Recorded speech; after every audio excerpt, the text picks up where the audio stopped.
और जब पढ़ने के लिए गए तो थोड़े समय में ही समस्त विद्याओं के निधान हो गए। वापस लौट करके आए, अब नगरवासियों को सुख दे रहे। पहले मैया को सुख दिया, उसके बाद नगरवासियों को सुख दे रहे।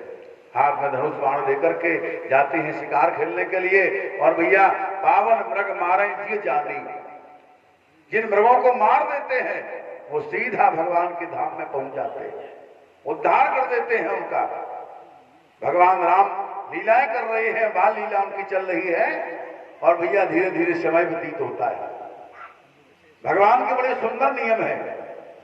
भगवान जब बैठते हैं तो वेद पुराण सुनाई मन लाई।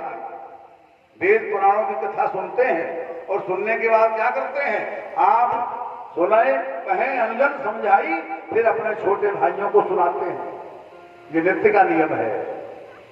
अगर आप चाहते हो कि हमारे घर में दशरथ जैसा घर बन जाए, राम जी जैसा प्रेम हमारे भाइयों में, मेरे परिवार में बना रहे, तो आप नियम बनाइएगा। जो राम जी करते हैं वो करना शुरू कर दीजिए आप। भगवान राम क्या करते हैं, नित्य वेद पढ़ते हैं और सुनते हैं, और सुनने के बाद फिर अपने भाइयों को बैठा करके सुनाते हैं। भोजन करते हैं तो चारों भाई एक साथ, है ना। शयन करते हैं तो एक साथ, आप पिता गुरु नावई माथा प्रणाम करते हैं।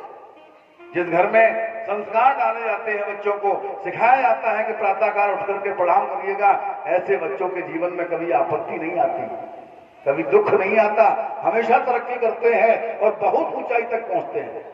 अगर आप भी चाहते हो कि हमारे बच्चे ऊंचाई तक पहुंचे तो संस्कार डालिए, अपने बच्चों को सिखाइए, प्रणाम करना सीखो, पांव छुलाना सीखिएगा। बच्चा माता पिता गुरु का पांव छुएगा, बड़े बूढ़ों का पांव छुएगा, उसे आशीर्वाद मिलेगा नहीं मिलेगा। और जब सब आशीर्वाद देंगे तो कहां उसके जीवन में दुख आने वाला है ना।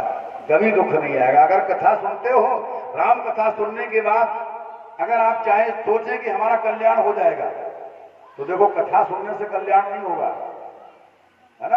आप सोच रहे हो कि हमने भागवत करा दी, इतना पैसा खर्च कर रहे हैं हमारा तो परमिट बन ही गया स्वर्ग का, तो परमिट बनने वाला नहीं है। ये भाई लोग कहें कि हमने कथा सुनी 7 दिन बैठ करके हमारा परमिट बन गया, हम कहें कि हम कथा कहते हैं हमारा तो बन ही जाएगा। न हमारा बनेगा और न तुम्हारा बनेगा।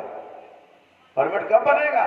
परमिट तब बनेगा जब कथा के बताए हुए मार्ग पर चलोगे, हमारे साथ समाज को सुधारने के लिए है, उनके बताए हुए मार्ग का अनुकरण करोगे, तब तुम्हारा जीवन सुधरेगा, तब वैकुंठ का परमिट बनेगा। कथा सुनते हो तो अपने बच्चों में संस्कार डालना शुरू करिएगा। बच्चे को सिखाइए, सुबह उठो सबका पांव छुओ। जिस घर में बहू सास का पांव छुए, बेटा पिता माता का पांव छुए, उस घर में कभी झगड़ा हो सकता है, और हो भी जाएगा तो शाम को हुआ सुबह खत्म हो जाएगा, है ना। इसलिए संस्कार डालना सीखो। भगवान राम जो है पांव है ना। कभी कभी लोग कहते हैं लड़का तो फलानी सिंह पे हो तो सब बातें हैं। क्यों कहते हैं? संस्कार उसके अंदर अच्छे हैं, वो सबसे मिलने जुलने वाला है, सबका सम्मान करने वाला है, किसी का अपमान नहीं करता, इसीलिए तो लोग बड़ाई करते हैं उसकी। आप भी कथा सुनते हो तो अपने बच्चों में अच्छे संस्कार डालिएगा। राम जी और बड़े हुए, और जब बड़े हुए तो एक दिन की बात है भैया, अब मानस का एक विचित्र प्रसंग शुरू होता है यहां से। वैसे तो बाल लीला इतनी है कि अगर बाल लीला सुनाई जाए तो उसी में सब समय कट जाएगा, है ना। बड़ी विचित्र कथा है रामचरितमानस की। तो आइए उस प्रसंग की बात करते हैं जिसमें विश्वामित्र जी लेने के लिए आते हैं राम जी को, मांगने के लिए, विश्वामित्र का मांगना। आइए दोबारा